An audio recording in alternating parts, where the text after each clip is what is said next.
Este programa está patrocinado por For Founders Capital, el Angel Fund de Founders para Founders. Seed Rocket, el podcast de profesionales para profesionales.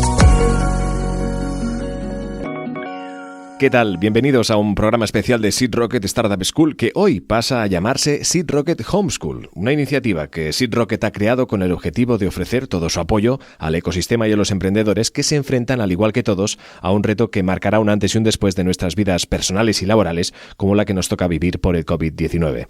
Seed Rocket Startup Homeschool consiste en sesiones online con mentores de Seed Rocket y otras personas referentes del ecosistema que ponen a disposición de los asistentes virtuales sus conocimientos sobre distintas áreas de negocio y otros temas fundamentales a la hora de emprender. Todo ello son sesiones diarias de lunes a viernes, de 3:30 a 4:30, totalmente gratuitas y con el que descubriremos cómo seducir a un Business Angel con un experto en la materia, Luis Martín Caviedes, hoy en Seed Rocket Startup Homeschool. Hola a todos un día más, bienvenidos a la 16ª sesión de Seed Rocket Startup Homeschool. Muchas gracias por conectaros a este streaming en directo un día más. Gracias como siempre también a nuestros partners y patrocinadores que siguen apoyando la iniciativa cada día, en especial a nuestro patrocinador Pigari, la solución para la gestión de los gastos de empresa con la que ahorrarás tiempo y sobre todo dinero.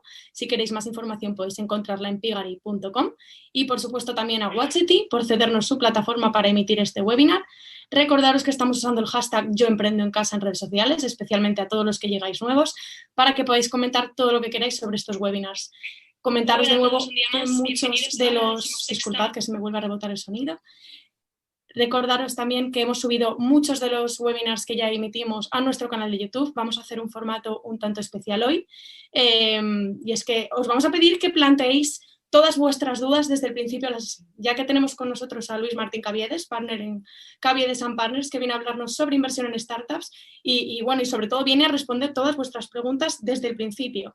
Así que nada, ¿qué le preguntaríais a un Business Angel? Es vuestro momento, así que os animamos a participar un montón. Tendremos también a Jesús Monleón conectado hoy con nosotros, que irá lanzándole estas preguntas a Luis Martín Caviedes, y aprovecho ya para presentar a ambos. Bienvenido Luis, muchas gracias por conectarte hoy con nosotros y por supuesto bienvenido también Jesús, gracias por moderar la sesión. Gracias a vosotros. Os dejo al cargo de la sesión.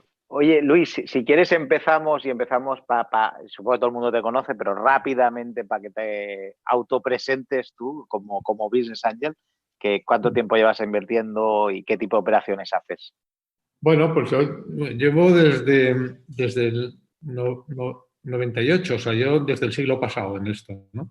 Ahí en el 98, ¿no? Después de dedicarme un tiempo a hacer cosas de contenidos en Internet y tal, desde la empresa familiar, que era Europa Press, pues empezamos a invertir cuando no sabíamos a qué era lo que hacíamos, ¿no? Yo recuerdo que es que no existía la palabra Business Angel, ¿no? De hecho, yo tardé como 5 años en saber lo que era. Llevaba 5 años invirtiendo cuando fui por el IES y me encontré ahí un profesor y me dice, ¿y tú qué haces? Y tal, y le conté lo que estaba haciendo. Pues es muy divertido, mira, busco gente y tal, que monta empresas y tal. Me dice, tú eres un Business Angel, ¿no?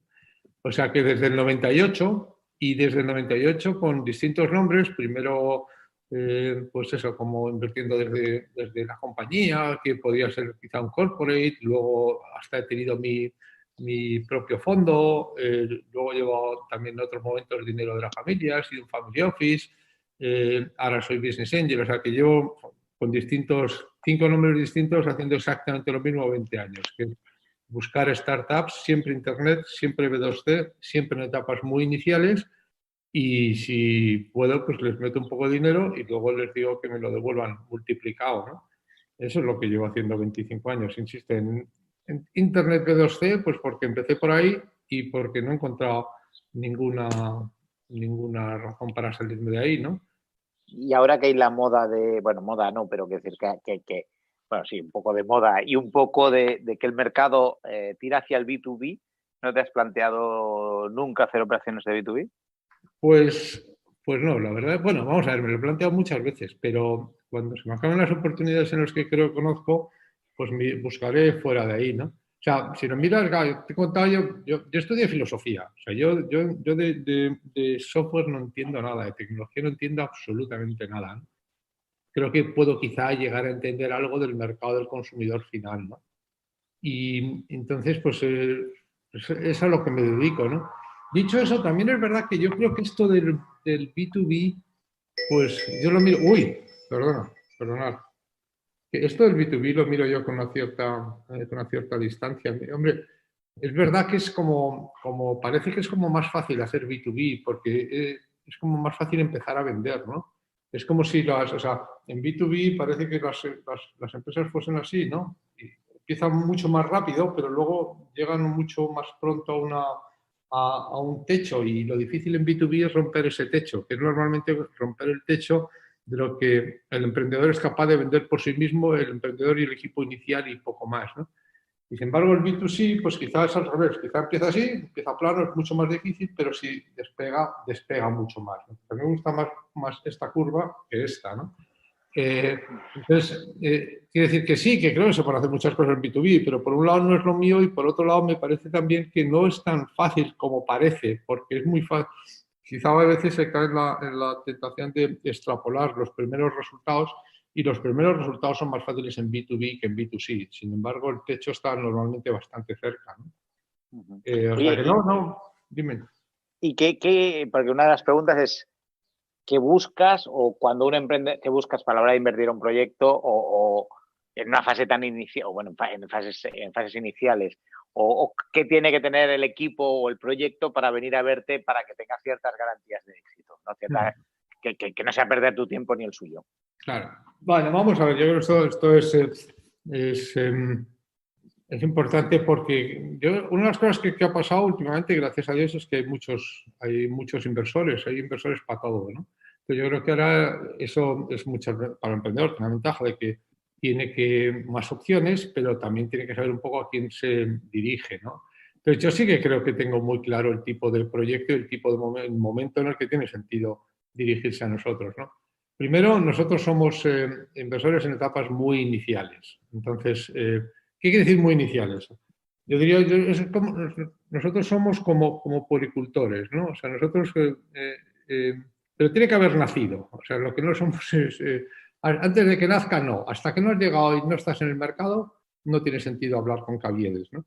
Entonces, una vez que ya tienes las primeras métricas del mercado, las primeras respuestas del mercado, es cuando ya tiene sentido venir a hablar con nosotros, ¿no? ¿Por qué no? Pues porque es que antes yo no sé no sé muy bien de qué hablar, ¿no? O sea, los business plans por definición cuadran todos, y ningún startup del mundo jamás, nunca una startup ha fallado en la visión. La visión siempre es extraordinaria y la visión siempre es perfecta, ¿no? Las startups lo que fallan es en la ejecución. Entonces lo que queremos ver es cuáles son esos primeros pasos de la ejecución, ¿no? Y luego en esa fase, ¿qué es lo que voy a mirar yo, ¿no? Pues yo, como algunos sabéis, como sabes, pues además de inversor soy profesor, ¿no? Entonces doy clases en el IES, doy clases de Entrepreneurial Finance, y allí explico el modelo del profesor Rob Johnson, ¿no?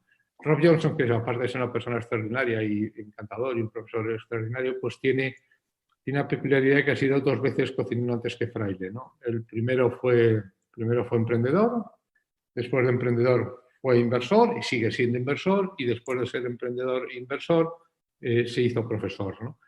Entonces, tiene un modelo de evaluación de proyectos en etapas iniciales basado en 6 criterios, que es el que yo doy en clase y es exactamente el que aplico en mi trabajo profesional, ¿no?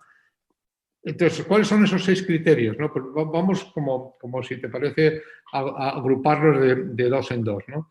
Lo primero que tiene que ser un proyecto es viable, ¿no? Y para ser viable tiene que tener 2 cosas, que son, a mi modo de ver, tiene que tener 2 cosas, o miramos 2 cosas. Primero, un mercado, y segundo, una ventaja competitiva, ¿no? Si no tienes mercado y no tienes ventaja competitiva, el proyecto no va a ser viable. ¿Y qué quiere decir tener un mercado y tener una ventaja competitiva, ¿no? Pues lo primero, un mercado no es ni digamos, no lo miramos o no lo pensamos como una abstracción o como una entelequia o ni una necesidad ni algo que debería existir, ¿no? Un mercado es un número suficiente de personas dispuestas a abrir la cartera y pagar por tu producto, ¿no? ¿Y cómo sabemos si tienes un mercado? Pues nos gusta preguntar en las primeras entrevistas con un emprendedor, en las primeras reuniones, ¿no? Vamos a ver, ¿quiénes son o quiénes van a ser tus 10 primeros clientes, ¿no? Dime a quiénes vas a mandar tus 10 primeras facturas, ¿no? Porque cada una factura es un documento precioso. Una factura es Claro, tú no puedes dar una factura a las pymes o no puedes dar una factura a un segmento de la población, a las mujeres independientes que no quieren renunciar. No. Tú para hacer una factura tienes que poner un nombre concreto. Tienes que mandar una factura Jesús Monleón o tienes que mandar una factura a Pepito Pérez y tienes que poner su dirección y tienes que identificar exactamente quién. Entonces, identifícame quiénes son tus 10 primeros clientes, quiénes son aquellos a los que les vas a poder vender y qué es lo que le vas a vender, ¿no? Entonces, con esto, una primera discusión es mercado, ¿no? La segunda es ventaja competitiva, que es fundamental y que yo creo que hoy por hoy es la más difícil de todas y quizá la crítica, ¿no? Y es...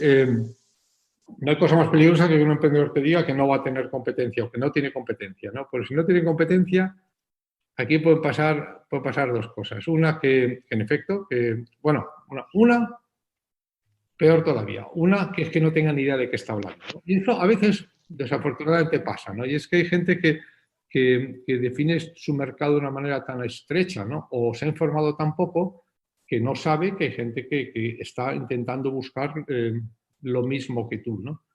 Porque claro, un competidor no es aquel que hace exactamente lo mismo que tú. Un competidor es aquel que busca el mismo dinero que tú. El número de euros que hay en el mundo es limitado y cada vez que tú vendes un euro hay alguien que lo está dejando de vender. Entonces, ¿a quién se lo estás quitando? Esa es tu competencia. Tu competencia no puedes definir tu competencia como aquel que ese no es mi competidor porque se hace otra cosa, o su producto es distinto, o en la tablita esta de comparativas yo tengo check donde él tiene una X, ¿no? Yo tengo check el X, tal. Entonces eso no es mi competidor. Tu competidor es todo el mundo que compite por el mismo euro que tú, ¿no? Entonces, insisto, lo primero que puede pasar es que me digas que no tienes competencia porque no la has identificado o porque no sabes que existe, ¿no? Pero hay otra que es peor, y es que en efecto, ¿no? Otra posibilidad que es peor, y es que en efecto es que no haya competencia de verdad, o sea, que no haya nadie en el mundo que haya visto esta oportunidad, ¿no? Pues si no hay nadie en el mundo que haya visto esta oportunidad, pues lo más probable es que deberías pensar que eso en vez de una visión es una alucinación. O sea, si tú eres el único del mundo que ves algo, casi puedes estar seguro que eso es una alucinación y que no es una visión, ¿no? Entonces, claro, porque hay todavía algunos emprendedores que van por ahí como intentando convencerme de que hay una cosa que solo ellos han visto, ¿no? Es como si viniese una persona y me intentase convencer de que va acompañado de un duende verde que no ve nadie más en el mundo, pero que lo ve él y que es muy real, ¿no? Pues mira, si tú eres el único que ves algo, sospecha, no vaya a ser que eso sea un duende verde, ¿no? Entonces, esto es lo primero que tiene que ser una compañía, un proyecto tiene que ser viable, como hemos dicho, porque tenga mercado y porque tenga una ventaja competitiva identificada o desarrollada, ¿no? Pero esto es todo como muy abstracto, ¿no? Y entramos en la segunda cosa que tiene que cumplir un proyecto para que nosotros nos lo miremos, ¿no? Que es, no solo tiene que ser viable, sino tiene que ser factible. O sea, ¿quién va a aterrizar o cómo va a aterrizar? ¿Qué es lo que quién es el que va a hacer posible todo eso tan abstracto que es que era viable? Esa estrategia, ¿quién la va a ejecutar? Entonces, eso es lo que convierte un proyecto no solo en viable, sino factible. Y eso es factible por este equipo en este momento, ¿no? Que son los dos criterios que miramos para mirar si algo es factible, ¿no? Que es el equipo y segundo, el timing. ¿Por qué ahora? Si esto se puede hacer ahora y por qué ha llegado el momento de hacerlo, ¿no? En cuanto al equipo, nosotros tenemos un sesgo muy claro por equipos con experiencia y por equipos con formación. Yo creo que la formación y la experiencia no garantizan ni mucho menos que el proyecto vaya a funcionar y eso está académicamente demostrado. No, simplemente pasas de tener un 27% de probabilidades a tener un 29 o un 30 y tantos. Entonces, no garantiza nada, ni por supuesto todos los proyectos que funcionan son con gente de experiencia y formación, pero te da más probabilidades, igual que si entrenas más, pues tienes más probabilidades de jugar mejor o de llegar a la pelotita, al tenis, ¿no? Entonces nos gusta deportistas un poco entrenados, eso quiere decir deportistas formados o emprendedores que comparásemos con deportistas formados y entrenados, ¿no? Entonces, eso en cuanto al equipo. Luego es muy importante dentro del equipo que el equipo que sea completo, ¿no? Y para ser completo, pues tiene que ser sobre todo complementario, ¿no? A mí me gusta, no nos gustan los equipos en los que te vienen 3 personas que son 3 tíos de la misma escuela de negocios que vienen de trabajar en la misma consultora y que hablan exactamente igual y si te apuras que se peinan igual, ¿no? Que tampoco me gusta que vengan 3 personas que son 3 técnicos que vienen con la misma, antes venían con la careta de V de Vendetta y tal, o sea, y con la camiseta negra. Lo ideal en un equipo, pues y es lo que define un equipo, es que haya delanteros, defensas, medios y porteros, ¿no? Entonces, en un equipo tiene que haber varias personas, es obvio, y segundo, tiene que ser diversas. Si el proyecto es de tecnología, parece de cajón que haya alguien de tecnología, o sea, que haya un técnico. Y si el proyecto es una empresa, si nosotros invirtiésemos en ballets, pues buscaríamos que hubiera bailarines, y si invirtiésemos en cuartetos de violín, pues buscaríamos que hubiese violinistas, pues como invertimos en empresas, buscamos que haya empresarios, ¿no? Entonces, tiene que haber un técnico y tiene que haber un empresario. El empresario no es el comercial puede ser el empresario, puede ser el técnico, o lo ideal es que lo sean los dos, ¿no? ¿Quién es el empresario? Pues el empresario es, bueno, nosotros buscamos empresas de crecimiento, ¿no? Entonces, una empresa de crecimiento, ¿cuántas personas puede tener? No sé, pues 100, 200 personas, ¿no? Hombre, pues para tener 100 personas tendrás que haber contratado a lo mejor a 150, a lo mejor tienes que haber despedido a 50 y tienes que gestionar, tienes que dirigir y tienes que organizar el trabajo de otros 100, ¿no? De estos 100 que tienes. Entonces, bueno, pues esto es lo que nosotros definimos como empresario. También una persona que sepa entender un balance, ¿no? Porque una empresa vive del balance. Hay muchos emprendedores que tienen muy claro cómo van a crear valor, ¿no? Luego quizá pues empiezan a tener menos claro cómo ese valor se convierte en euros. Eso es la parte de la monetización, pero hasta ahí pues se puede llegar a entender. Y luego empieza la empresa. La empresa es, bueno, pues cómo se convierte esa monetización en beneficios, que es todo el mundo de la cuenta de resultados. Y luego una parte que es quizá todavía más importante y es cómo esos beneficios se convierten en caja, que es el reino del balance, ¿no? Entonces, pues estamos invirtiendo en empresas, ¿no? Que buscamos, ¿no?, que haya, insisto, si es una empresa de tecnología o técnico, pero también buscamos una persona que sepa gestionar gente, que haya gestionado gente y que sepa entender un balance y que sepa entender una cuenta de resultados, ¿no? Y luego el timing. El timing es lo que hace es que estamos digamos, en el apartado de factibilidad, ¿no? O sea, ¿por qué esto es posible ahora? ¿Por qué es ahora el momento de lanzar esto? ¿Por qué no es ni demasiado pronto ni demasiado tarde, ¿no? Es muy fácil ver cuándo es demasiado tarde para lanzar un proyecto, pero a nosotros nos gusta preguntar y hablar con el emprendedor de, ¿y esto no será demasiado pronto para lanzar, ¿no? O sea, ¿qué es lo que hace que esto sea posible ahora, ¿no? Bueno, pues con esto ya tenemos 4 criterios y dos grandes apartados. Por un lado tiene que ser viable, por otro lado tiene que ser factible y luego por fin tiene que ser invertible. Pero esto es muy importante porque yo creo que últimamente hemos cometido quizá el error de confundir una empresa viable con una invertible, ¿no? Y pensar que un emprendedor es una persona que va a conseguir dinero de los inversores, ¿no? Y no es así, ¿no? Hay muchos proyectos, quizá los buenos o muchos de los que a mí me gustan mucho son viables y son factibles, pero no son invertibles, ¿no? O no necesitan inversores. De hecho, este último criterio de invertibilidad es un problema del inversor, no del emprendedor. La obligación del emprendedor es hacer proyectos viables y factibles.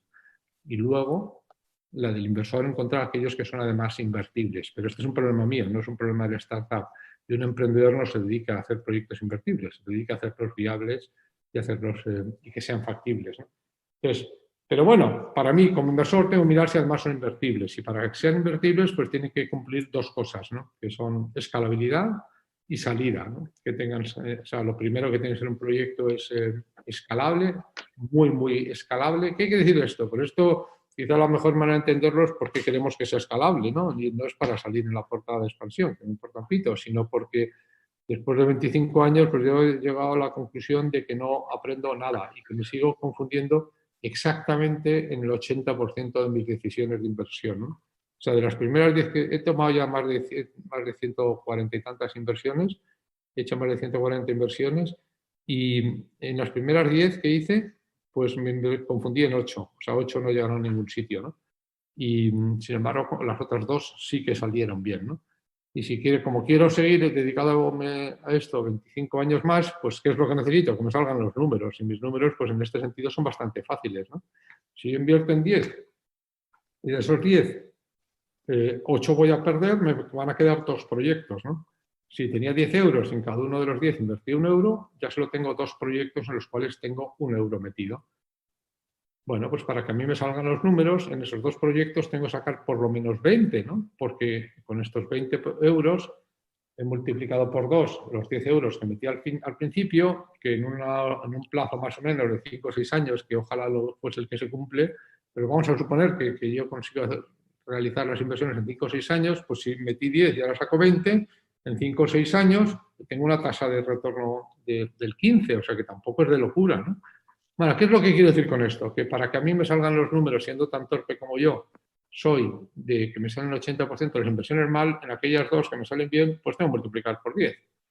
Y si este proyecto del que estamos hablando no me permite a mí ver que vaya a multiplicar por 10, pues no es un proyecto para mí, ¿no? No es un proyecto para mí, aunque insisto, aunque a veces sea un proyecto perfectamente viable y perfectamente factible y en el cual me encantaría ser el emprendedor y en el cual quizás hasta me encantaría ser un socio fundador, pero es que yo no soy un socio fundador, es que soy un inversor, entonces tengo que buscar un proyecto en el que me salgan mis números de inversor, ¿no? También esto hay que tener cuidado y hay que no llevarlo demasiado lejos, porque ahora ha estado, bueno, yo creo que lo haya pasado, pero durante unos años está muy de moda, ¿no? El confundir el invertir con la caza del unicornio, ¿no? Tampoco hay que multiplicar por 10 millones, ¿no? Primero porque en España es muy difícil multiplicar por 1000 o por 10.000 o por 1.000.000, como ha pasado en algunos proyectos de Silicon Valley, ¿no? Hay gente que tiene retornos de 10.000 por, ¿no? Bueno, pues esto yo todavía no lo he visto en España, ¿no? Entonces, hombre, yo creo que hay que buscar proyectos que tengan escalabilidad, pero que hay que ser coherente y no es decir que solo inviertes en proyectos que puedan llegar a ser un unicornio, ¿no? Porque bueno, yo cabalgué un unicornio, ¿no? Que es BlaBlaCar hace muchos años, pero me ha tocado una vez la lotería y no voy a basar mi estrategia de inversión en que me vuelva a tocar, ¿no? Entonces, tiene que poder multiplicar por 10. Y ya por último, pues en estos criterios de invertible, pues como te decía, está primero que sea escalable, o sea, que pueda multiplicar por 10 o más, y por último que tenga salida, ¿no? A diferencia del inversor, del emprendedor, que te pongas como te pongas, es un maratón, para el emprendedor es un maratón, para el inversor esto es una carrera de relevos, ¿no?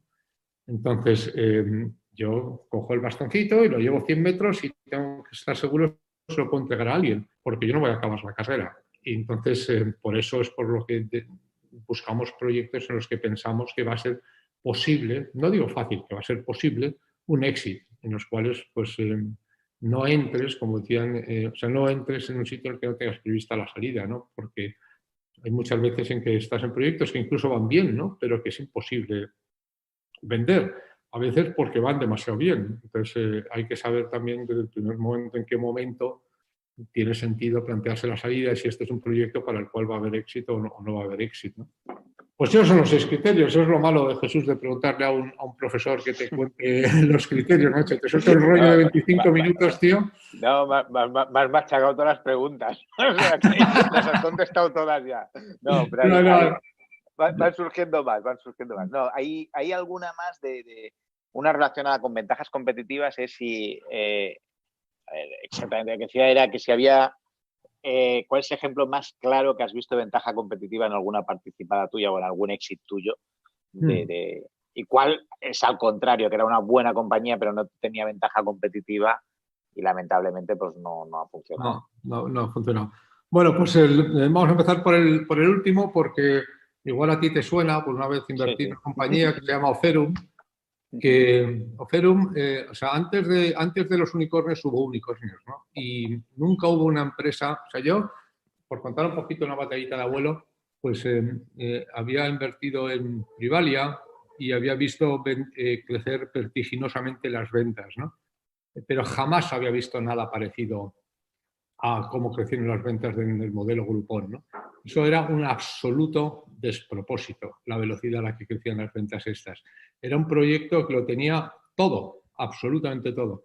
Bueno, el equipo era un poco chusco porque eras tú, pero vamos, la verdad es que por todo lo demás, por lo demás bien.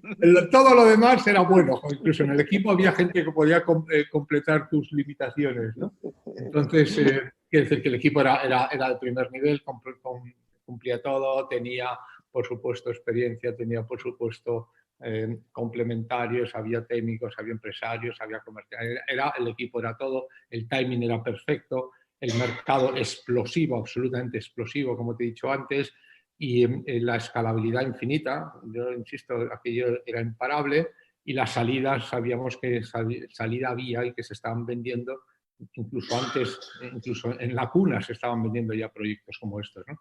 Entonces lo cumplía todo perfecto, menos una cosa, que es la ventaja competitiva, ¿no?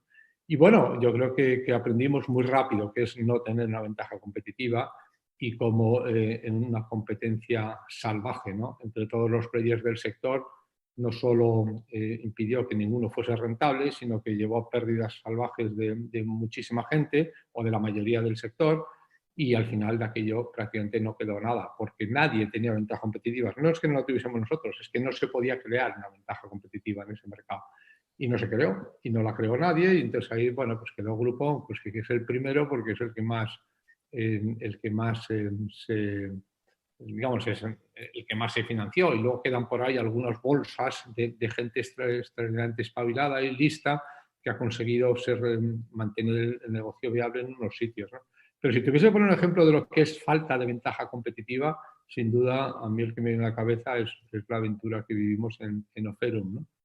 En cuanto a proyectos que hayan, por el contrario, justo por el contrario, que hayan nacido con ventaja competitiva, pues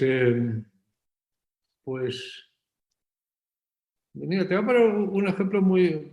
Podríamos poner dos, o me viene a la cabeza inmediatamente dos, ¿no? Uno, sin duda, era Trovit, ¿no? En lo que era un proyecto de aquella época en la que lo importante era crear tráfico y generar tráfico barato, ¿no? Y pues se juntaron tres personas, ¿no? Un empresario y dos técnicos espectaculares, ¿no? Los tres, vamos, esta es una empresa en la que yo invertí, como tú te acordarás, pero jamás llegó a tocar el dinero, ¿no? Porque desde el primer momento generaba pasta desde el primer día. Es una cosa absolutamente inusitada. ¿Por qué? Bueno, tenía una ventaja competitiva en ese momento, en ese caso concreto, en el equipo y en cómo eran capaces de generar tráfico espectacular, y bueno, pues el resto es historia, ¿no? Pero esta es un poco lejana, ¿no? Quizá por poner una más cercana y más moderna, pues hay una startup en la que he invertido yo, que se llama Lagam, que básicamente es una vertical brand, de estas, una digital native vertical brand, y que, bueno, pues hay varias digital native vertical brands, y yo creo que es un modelo en el que creo mucho, ¿no? Pero como estamos hablando de ventaja competitiva, pues si alguien te viene y te dice que de lo que se trata es de lanzar una marca en Instagram, ¿no? Y dices, bueno, ¿y tú sabes algo de Instagram? Y resulta que tiene 450.000 seguidores y es una influencer de primer nivel, ¿no? Y pues dice, pues mira, esto quizá es una ventaja competitiva, por lo menos está claro que entiende, no ya que tiene todos estos seguidores, sino que entiende el medio, que entiende a esa población tan extraña que vive en Instagram, que obviamente no soy yo, que no es de mi perfil, no es de mi edad ni nada parecido, y en ese caso, por ejemplo, lo que luego los venture capital, claro, como se aburren, ponen nombre a todo. Entonces, esto que ahora llaman el founder market fit, ¿no? El encaje entre el fundador y el mercado, pues en el caso de Lagam y de Inés era como de cajón, ¿no? Eso es una ventaja competitiva. No sabemos todavía, como es muy joven, pues todavía la empresa, ¿no? Como es muy joven la empresa, todavía no sabemos qué va a pasar, ¿no? Pero es un ejemplo claro en los que piensas que partes con una ventaja competitiva. Ahí hay otras más, porque claro, además está al lado su hermano que venía de Globo y que es un poco la parte de la empresa, y luego pues Cristian, que es una persona que lleva, digamos, el sector en la sangre, ¿no? Entonces, el equipo hoy tiene una ventaja, digamos, es como siempre, ¿no? Nosotros nuestros equipos los encantan. Luego, si quieres, hablamos un poco de la importancia del equipo, pero el equipo, por supuesto, es fundamental. Pero en este caso, yo creo que sí que vi una ventaja competitiva de partida y ahora vamos a ver si es suficiente, porque las cosas hay que pelearlas y las cosas tardan digamos, tardas en demostrar si la cosa funciona o no funciona, ¿no? Y un proyecto que, por ejemplo, ¿no? Es una adaptación o una copia, o como le quieras llamar, de un proyecto de Estados Unidos que lo vas a adaptar a Europa o a España. ¿En qué momentos tú crees pero ese competidor puede haber levantado muchos millones? Tú dices, oye, pues sí, yo puedo invertir en entre comillas, adaptación europea o española, y cuando no, cuando dices, oye, esto huele a guerra de dinero, ¿no? Porque esto alguna vez te he escuchado decirlo, ¿no? Sí. Lo preguntan de otra forma, pero yo te lo adapto Sí. a la conversación, vamos. Sí, bueno, vamos a ver, yo creo que esto es un modelo que a mí me ha funcionado, yo no lo voy a ocultar, ¿no? O sea, esto... Bueno, primero déjame que dé una vuelta, porque esto tiene mucha gracia, esto de que nos llaman los europeos, que estamos clonando siempre los modelos americanos, ¿no? Y es que, ¿cuál es la diferencia entre un clon y un competidor? Pues es muy sencilla. La diferencia entre un clon y un competidor es que si tú eres europeo, eres un clon, y si eres americano, eres un competidor. O sea, ¿tú has visto alguna vez a alguien decir que Lyft es un clon de Uber? ¿O Uber un clon de Lyft? Realmente, históricamente, todos sabemos que quien copió fue Uber, ¿no? O sea, Uber nació con un modelo, que era el modelo de los black cars, el modelo que aquí de las VTCs de aquí.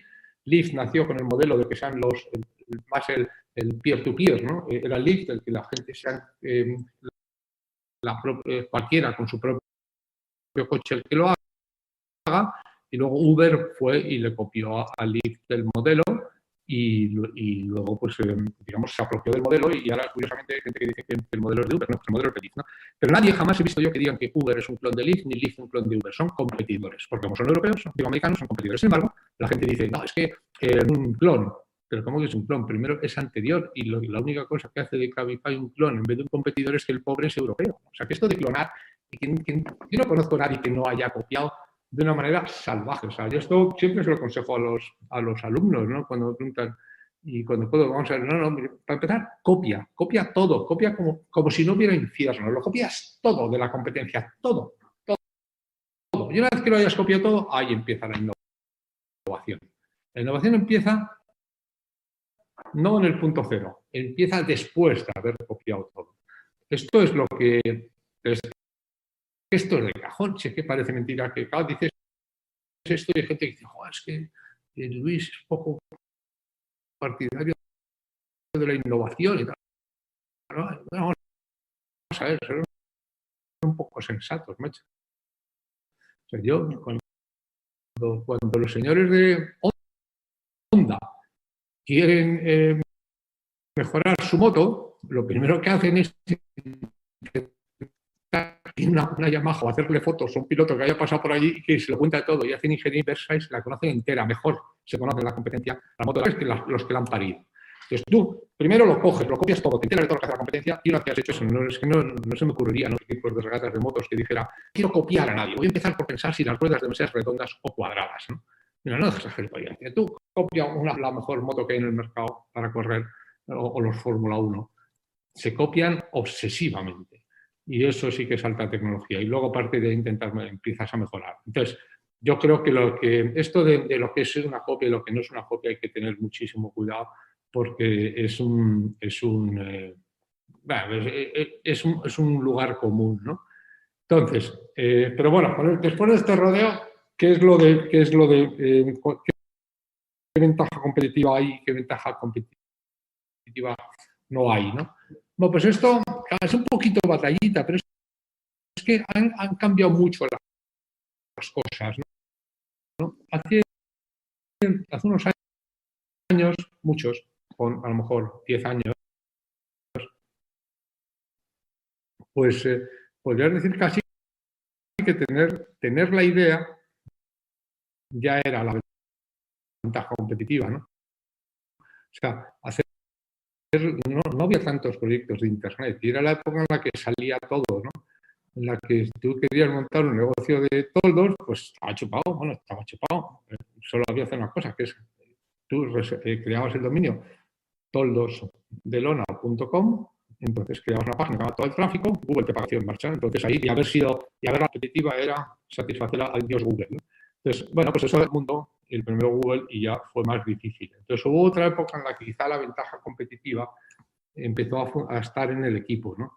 Era la época en la que se decía, con cierto criterio, que, bueno, pues que los modelos de negocio estaban por ahí, los tenía cualquiera, como hemos dicho antes, todo el mundo se copiaba a todo el mundo conocía que en Francia había una cosa que se llamaba Vent Privé y que Vent Privé era una máquina de funcionar y lo único que había que hacer era reunir un equipo de primer nivel, lanzarlo en España y ejecutar de libro.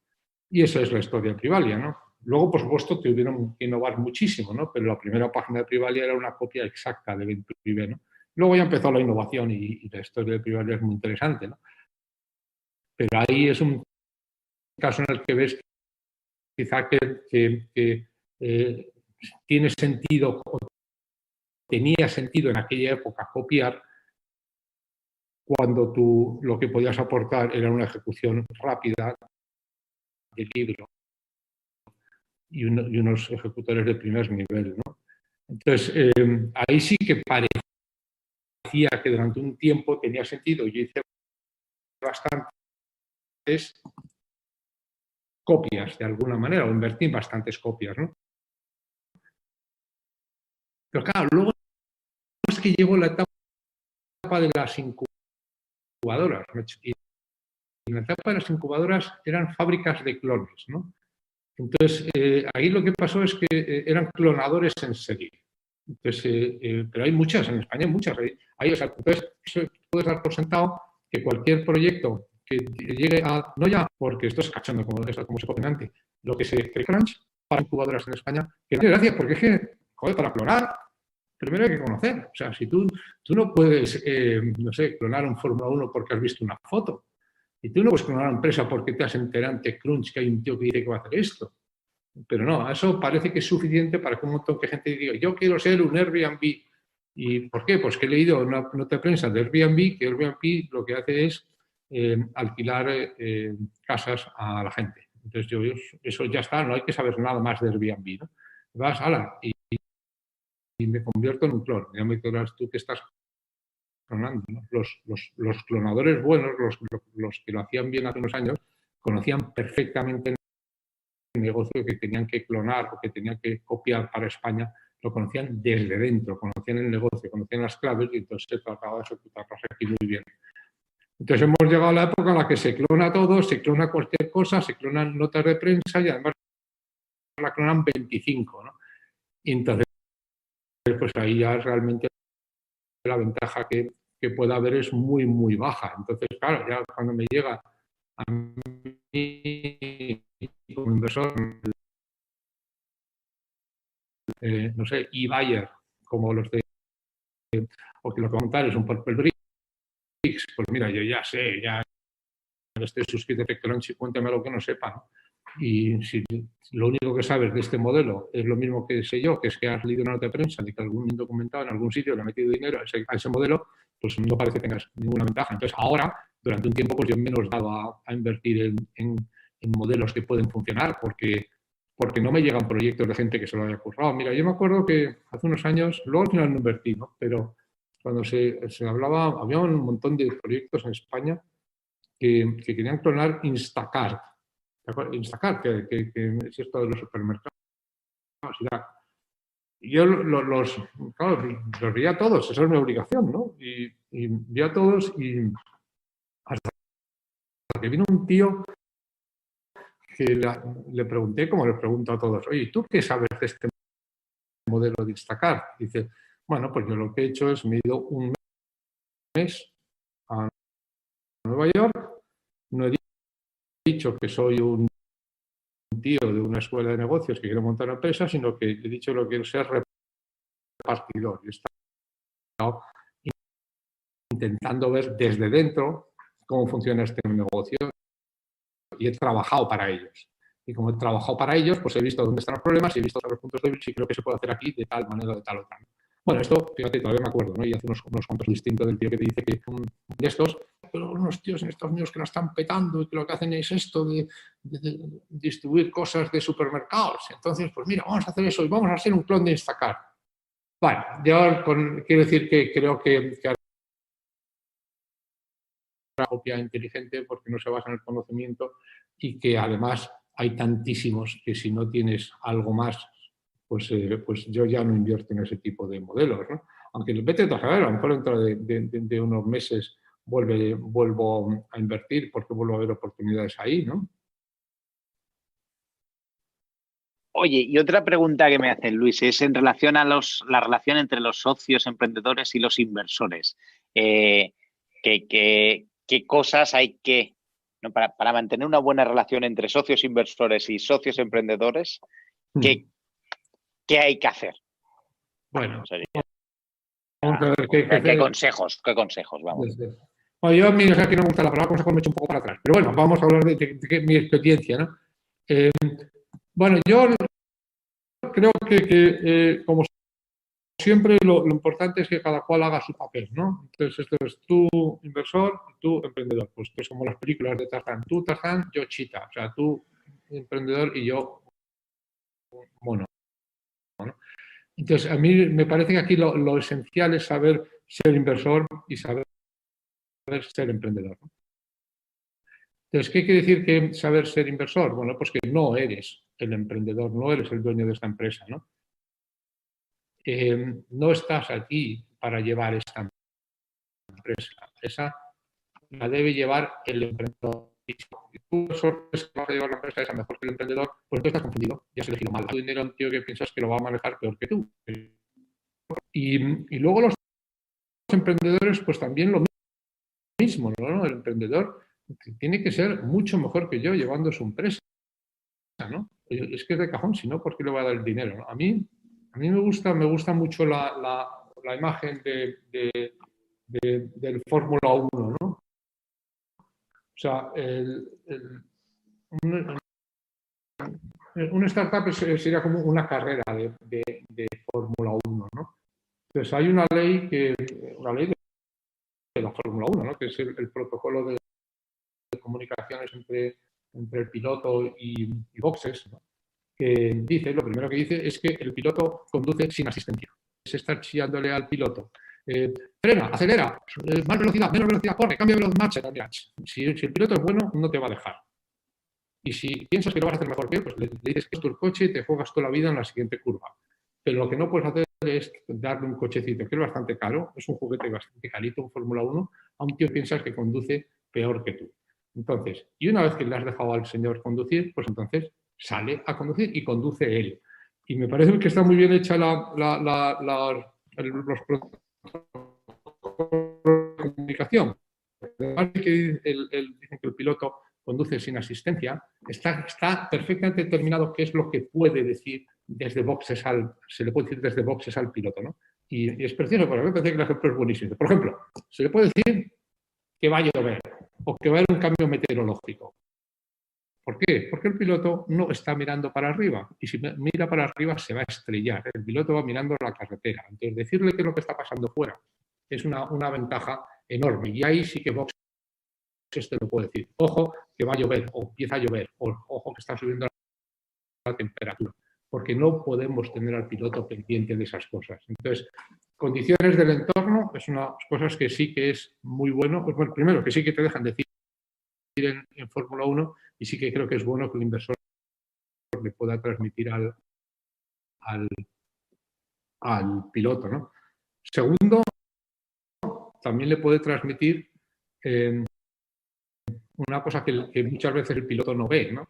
Y es qué está haciendo los equipos competidores. Entonces sí que le puede transmitir al piloto de qué tiempo se está haciendo y qué posible estrategia están llevando los otros equipos. Porque el piloto no puede estar mirando cuando adelanta el coche o mirando para atrás a qué distancia viene este, ¿no? Entonces viene muy bien que haya alguien en boxes que le pueda decir quién tienes detrás, a qué velocidad viene, si está subiendo, si está bajando segundos. Eso te lo dejan decir. O sea, todo esto, una cosa es lo que se puede decir desde boxes y que creo que los inversores está muy bien que le puedan decir al piloto, que es el emprendedor, es posibles estrategias y qué está haciendo la competencia, ¿no? Y porque eso muchas veces lo ve mucho mejor el inversor. No los secretos de lo que está pasando en boxes o cosas que, digamos, que violan la confidencialidad de la que te puedas enterar, pero cosas que ves que están pasando en el mercado, ¿no? Tercero, que le puedes decir en el protocolo de comunicaciones, y que también es muy interesante que pueda decir un inversor al emprendedor, es tienes un problema. Tienes un problema. Y de hecho no le puedes decir ni siquiera cuál es la posible solución a ese problema en Fórmula 1, ¿no? Pero detectarle problemas. O sea, esto es muchas veces una de las cosas en las que yo creo que un inversor puede realmente aportar valor, ¿no? Porque el emprendedor, pues normalmente por definición, pues es sobreoptimista, en exceso de confianza, es sobreoptimista, sobreconfiado y tiene ilusión de control.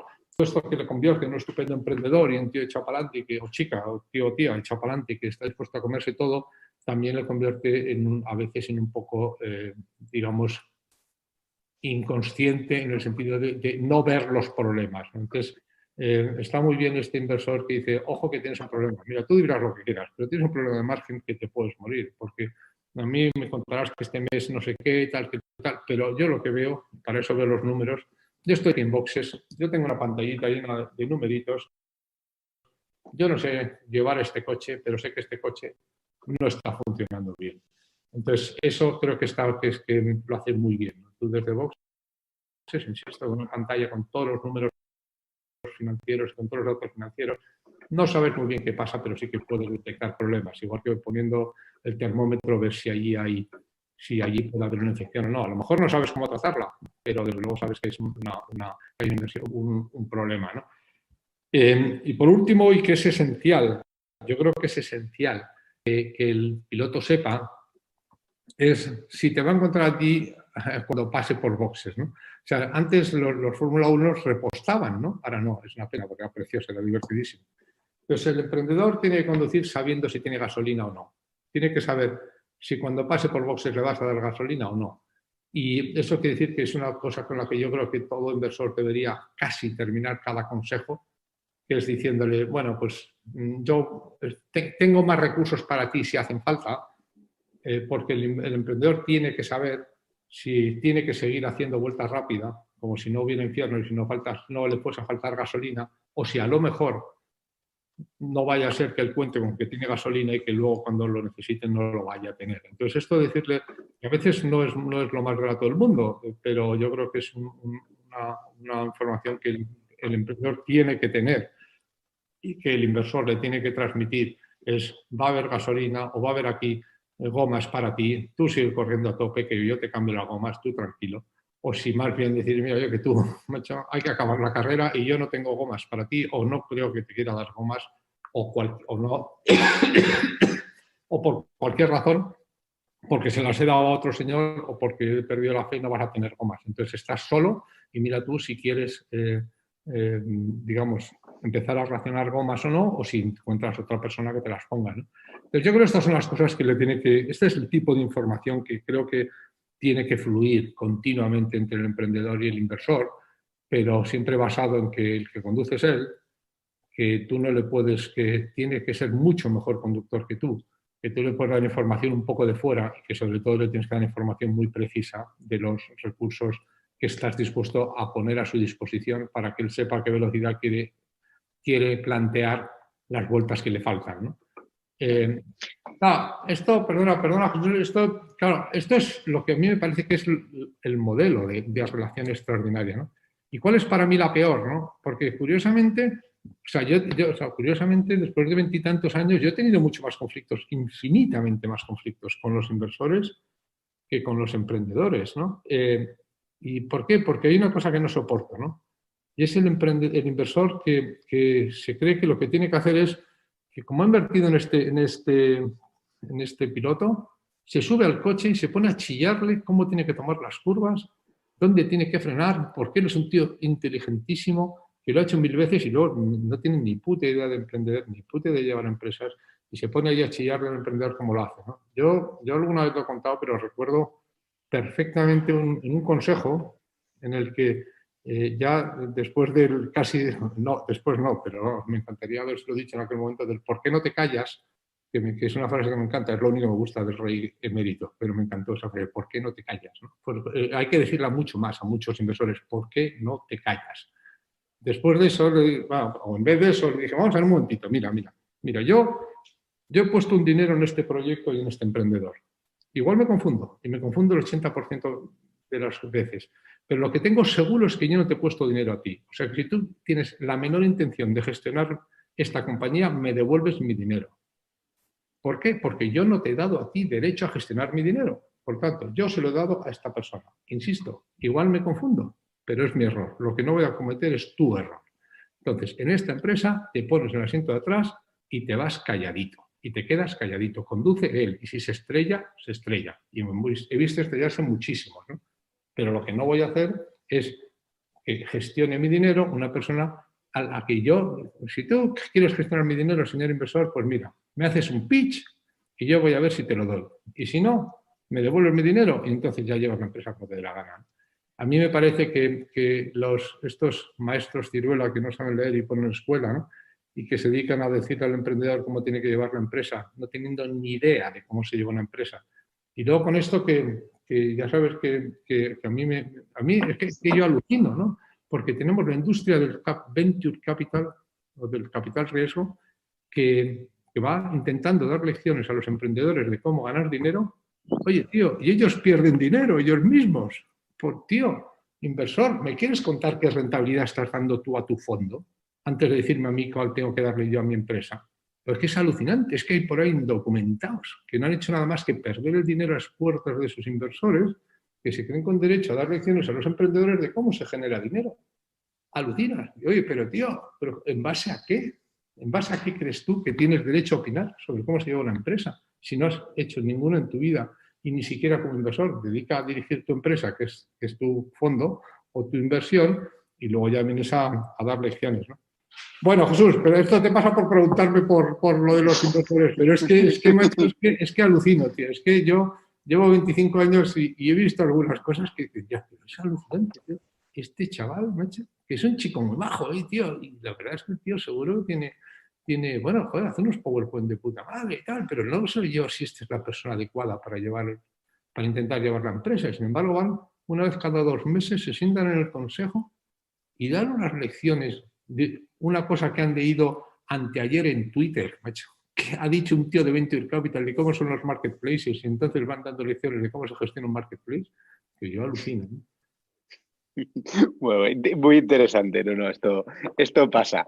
Oye, ¿y qué les explicas ahora a tu portfolio a raíz de la crisis del COVID? O sea, ¿cuáles son las indicaciones desde fuera, ¿no? Y la tormenta, pues ahora ya se ve que cae, ¿no? Pero ¿qué les dices? ¿Que hay que cambiar de gomas? ¿Hay que esperarse?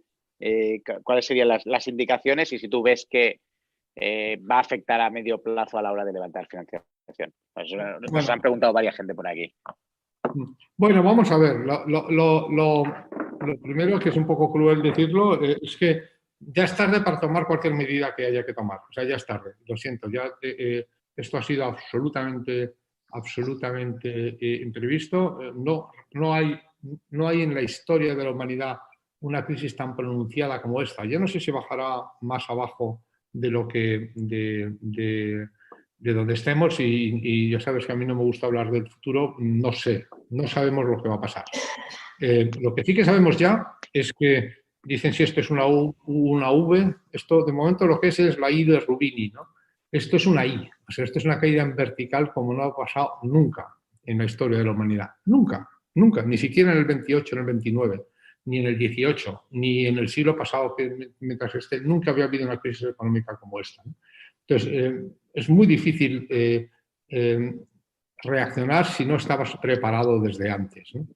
Entonces, yo llevo años, ya lo sabes, diciéndole a los emprendedores, años, diciendo, trabaja siempre como si esta fuese tu última ronda, porque puede ser tu última ronda, ¿no? Y claro, llevo haciendo muchos años y era un poco como Pedrito y el Lobo, ¿no? Y nadie me hacía caso. No, porque siempre va a haber dinero allí, siempre va a ser fácil, de lo que se trata es de perder dinero.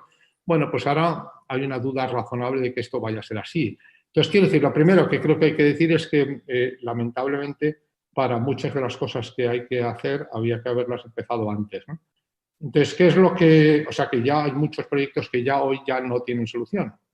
Olvídalo, forget it. Nos ha pillado una crisis, igual que si eres una línea aérea, pues va a ser muy difícil que salgas de esta, pues si eres un tipo de proyecto, pues va a ser muy difícil que salgas de esto. No pasa nada, ¿eh? No van a colgar en la plaza pública ningún emprendedor porque no le ha salido este proyecto, pero este proyecto hay que empezar a pensar que muchos proyectos ya deberían ser abandonados. Bueno, abandonados o lo que ahora llaman que es pivotar, que es abandonarlos y seguir y volver a empezar, ¿no? Pero esto es lo primero, ¿no? Entonces, una vez que luego ya que dices, no, pues no parece que este proyecto sea de los que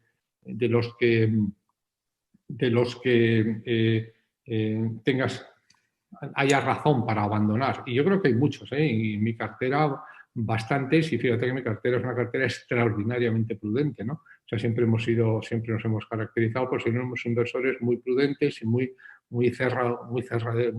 amarrones y proyectos que no consuman mucho dinero. Pues incluso con esa filosofía yo creo que algunos de los proyectos nuestros ya no van a ser viables, ¿no? Y luego cuando ya sí que es un proyecto que piensas que puede ser viable, pues hay como una tentación, ¿no? Una tentación que yo veo a todos los emprendedores cuando hablo con ellos, ¿no? Que es dibujar escenarios y luego decir, bueno, pues yo creo que hay el escenario de que pase esto, de que pase tal, de que pase C, pase A, pase B o pase C, ¿no? Y yo el mensaje que les digo siempre es, mira, olvídate, ¿no? Olvídate.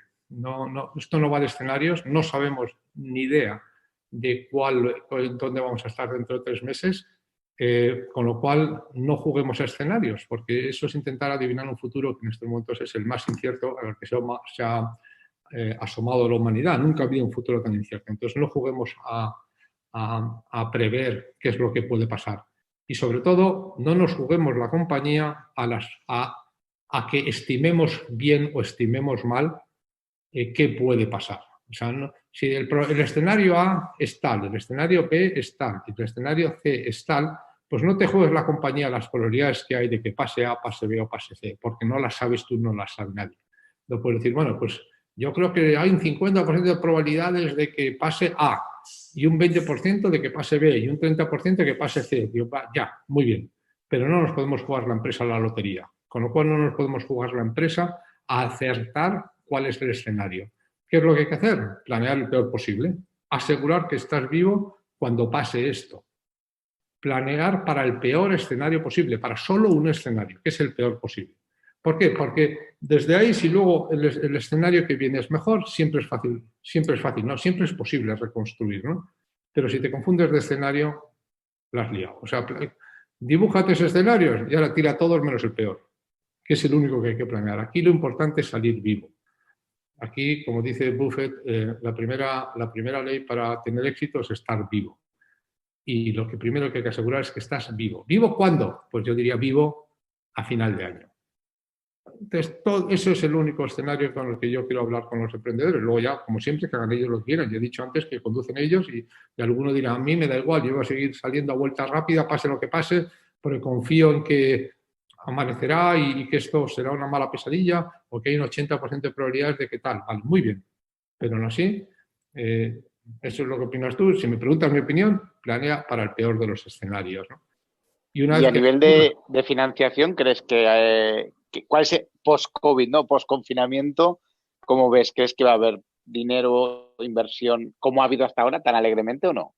Bueno, yo creo que todavía quedan algunas colas, no tan alegremente. Bueno, primero, vamos a ver, durante 3 semanas no hay nada, fuera, olvídate, no hay nada porque es que no se puede prácticamente ni ir al notario, ¿no? Entonces, claro, hay mucha gente que piensa que un venture capital es un cajero automático, ¿no? Que si te falta dinero vas y sacas dinero. No, un venture capital, un business angel, pues tiene unos procedimientos y unos tiempos, no es un cajero automático. Entonces, yo creo que mientras estemos todos confinados, pues es muy difícil y los tiempos son muy, o sea, no sé, un capital riesgo, yo tengo 2 capital riesgo, 2 fondos, pues aunque solo sea para hacer un capital call, pues fíjate tú el lío que te monta. Pues lo que te quiero decir es que yo creo que a corto plazo no va a pasar nada. Luego, durante un tiempo, un poco por plazo, quiero decir, pues en las próximas semanas, creo que muy, muy complicado. Segundo, luego ya a partir de ahí, cuando ya podamos volver al mundo, pues hay todavía fondos con inercia, ¿no? Entonces, el dinero que ya está levantado, pues está ahí. Yo creo que durante un tiempo va a haber, ¿no?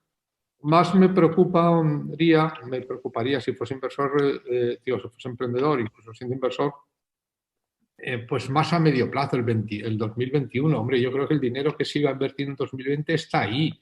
Y hay fondos que tienen o tenemos dinero, no va a desaparecer, ¿no? Creo que va a ser enormemente difícil levantar fondos ahora, eso siempre ha sido así, después de una crisis, incluso de las crisis mucho más suaves como la del 2000 y la del 2000. Bueno, el 2000 fue gorda, la del 2008 fue gordita, pero bueno, quiero decir que, sabes que ya llevo tres, pero que siempre pues lo que ves es que ahora durante unos tiempos hay incluso gente presumiendo de nosotros tenemos dinero y tal, va muy bien, vale. Pero qué va a pasar en el 21 y qué va a pasar en el 22, pues es más difícil porque lo que va a ser muy difícil es levantar fondos ahora, ¿no? Entonces, yo creo que ahora, insisto, parón total, luego durante un tiempo pues parece que no pasará nada porque todavía hay, digamos, pólvora seca y hay como dinero en la recámara de muchos fondos y luego va a ser muy difícil el 21 y el 22, ¿no? Pero yo esto lo digo con muchísimo optimismo. Yo creo que entonces volverá a surgir el emprendedor que crea empresas en vez de que levanta dinero, ¿no? Porque hemos pervertido la idea del emprendimiento. Hemos convertido al emprendedor en un señor que hace PowerPoints para levantar dinero de Venture Capital, ¿no? Y quizá volveremos a tener el emprendedor que crea empresas para sacar el dinero a los clientes, no a los inversores, ¿no? O sea que yo no lo veo con pesimismo para el emprendedor, ¿eh? Lo que pasa es que creo que los emprendedores tendrán que saber que ahora tienen que hacer empresas dedicadas o dirigidas a sacar el dinero a los clientes y no a los inversores, lo cual seguramente hace que nazcan proyectos mucho más viables. Y ahí viene la famosa historia de que en los tiempos de crisis nacen los mejores proyectos. ¿Por qué? Bueno, pues porque desde el primer momento se han enfocado a sacarle dinero al cliente, ¿no? Y luego, 10 años más tarde, pues han aprendido a hacerlo. Y se convierten en... Entonces, es verdad que después de las crisis salen los mejores proyectos, pero salen los proyectos completamente distintos. Son los proyectos extraordinariamente eficientes en el uso del capital y extraordinariamente orientados a resultados desde el primer día, ¿no? O sea, antes hemos hablado de Privalia. Privalia nació en el 2009. O sea, el año 2010, si miro mi cartera... Bueno, el año 2010, por ejemplo, la última crisis, que fue menor, yo creo que esta es todavía más gorda, ¿no? Pero bueno, fue gordita aquella, la del 2008 fue seria. Pues si tú miras esto, perdón, el rodeo, pero es que esto pasa siempre, ¿no? O sea, si te crees listo es que has leído por ahí universal, si te crees listo es que lees poco. Entonces, mis carteras, que joder, macho, qué buena añada tuve en el 2010, tío, ¡wow! 2009, 2010, bueno, unas añadas espectaculares, ¿no? BlaBlaCar y tal, habitísimo, Credit Market. El 2010 fue un año histórico, ¿no? Claro, el 2010 fue un año histórico para todo el mundo. El 2010 y el 2009 son añadas históricas para el capital riesgo. ¿Y por qué? Pues porque en aquella época nacían unos proyectos que luego han demostrado que tienen una estrategia sostenible. Entonces, el 2010, el 2021 será como el 2010, más o menos, ¿no? Entonces, yo creo que habrá financiación razonable y más que suficiente para un tipo de proyecto. Lo que sí que creo que se ha acabado son los proyectos de crecimiento a toda costa y de comprar crecimiento a base de Facebook y tele, ¿no? Esto es lo que yo creo que se ha acabado. Lo que pasa es que yo esto creo que es muy sano que pase, ¿no? O sea, los SoftBank, pues ya se ve lo que le ha pasado a SoftBank, ¿no? O sea, WeWork, SoftBank, el que esté en ese modelo en pequeñito, que es lo importante es llegar el primero y gastar más que nadie, y la ventaja competitiva es saber levantar dinero y levantar muchísimo dinero. El modelo se ha acabado, claro, pero esto yo creo que es sano para y es sano para todos, ¿no? Pues muy bien, Luis. Ya hemos llegado a prácticamente, Oye, hemos pasado la hora. Hemos pasado la hora, o sea que... Joder. Oye, muchísimas gracias por tu tiempo. No, ha sido súper interesante. Aquí tienes un montón de comentarios. Han hecho todo tipo de preguntas. Lo que pasa es que nos hemos quedado con 5. O sea, ya has explicado bastante. Bueno, Habrá que hacer una serie. No, lo que pasa es eso, es que, tío, es que me enrollo, macho. No, si iba a saber que había más preguntas, pues habría tardado menos. Pero bueno, también es verdad que... No, porque muchas están respuestas en tus mismas respuestas. Pues muchísimas gracias por tu tiempo. Nada, macho, pues que no, ya, si hay ahí por ahí algún emprendedor que esté un poco agobiado y tal, no pasa nada, si estos son los mejores momentos. Ahora, es verdad que hay que reenfocarse hay que reenfocarse al mercado y hay que reenfocarse un back to basics, que está muy bien. Tenemos un drama brutal humanitario, sanitario y económico, pero los startups no necesitan, o sea, es mucho peor ser el Corte Inglés hoy, mucho peor ser una empresa enorme que ser un startup, ¿no? Es hasta buenos momentos para emprender. Ahora, sí que creo que hay que cambiar el librito, ¿no? Y lo que pasa es que yo creo que eso es muy bueno para los emprendedores y muy bueno para los inversores, ¿no? Perfecto. Nos quedamos con ese mensaje, ¿verdad, Jesús? De esperanza y sobre todo eso, que aprovechéis las ventajas competitivas que en este caso tenéis por ser startups. Así que nada, pedid disculpas también antes de nada, porque parece que hemos tenido algún problemilla técnico durante unos instantes en la sesión. Deciros que subiremos este webinar a nuestro canal para que podáis acceder a él. Y, por supuesto, ya agradecerte, Luis, tu participación en el webinar de hoy por responder todas las dudas que han entrado en esta hora, que ya dice Jesús, han sido 5, pero en realidad has ido respondiendo las que ya se iban planteando en el chat. Y también, Jesús, por moderar la sesión. Siempre es muy interesante escucharte, Luis. Nos llegan mensajes de agradecimiento por el chat que lo confirman.